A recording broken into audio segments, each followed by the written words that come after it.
In Bahrain, hundreds of Shia activists have taken to the streets to demand they are given equal rights by the Sunni monarchy, as well as the release of political prisoners. The government has been violently clamping down on protests for the past 18 months, with accusations of brutality by the regime. However, the kingdom has pledged to improve on its treatment of political activists and try to prevent violence against ethnic and religious communities. That's after criticism and recommendations from the UN human rights body. But as RT's Laura Smith now reports, Western leaders have effectively closed their eyes to what's happening in the country, with other concerns in the region. But I think they also shine a light for the whole world on the nature of this conflict, on the oppression and brutality of the regime. One day, no matter how long it takes, there will be a day of reckoning for this dreadful regime. Up in arms about Syria, and they've put their money where their mouth is, giving £5 million in so-called non-lethal aid to those trying to oust President Assad.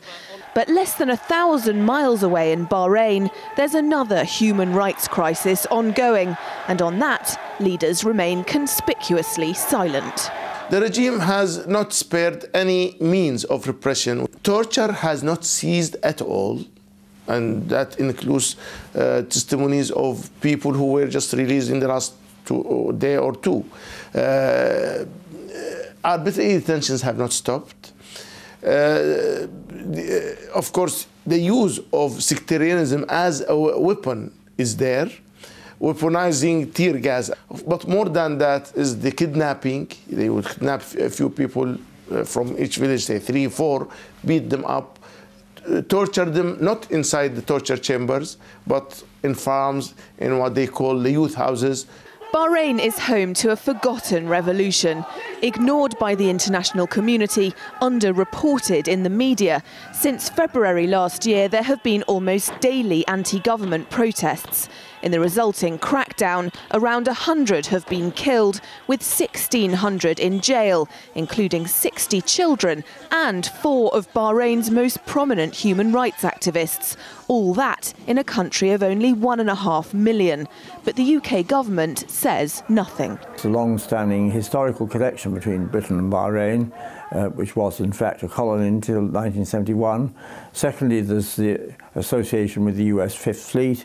There is the oil problem and there's the banking problem. In the long term, this is harmful to our interests because sooner or later, all the Gulf monarchies are going to disappear in a puff of smoke, and then the regimes that succeed them will not be friendly to a country which has aided their oppressors.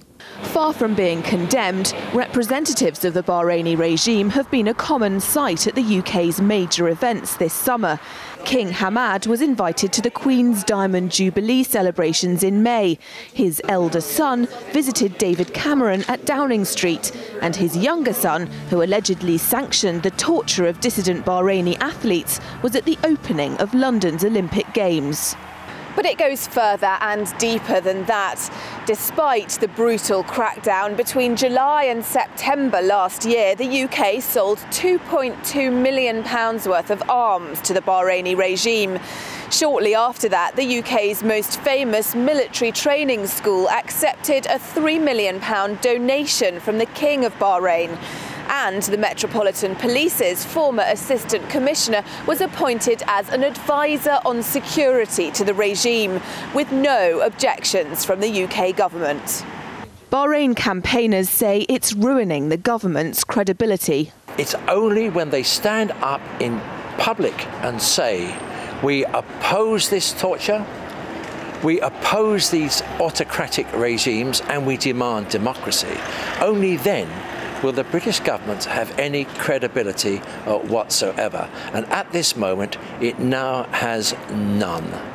The Bahraini opposition and their supporters aren't calling for intervention, but they do want the international community to condemn a regime that they say is at least as oppressive as the Syrian regime that Western powers are so desperate to get rid of. Laura Smith, RT, London.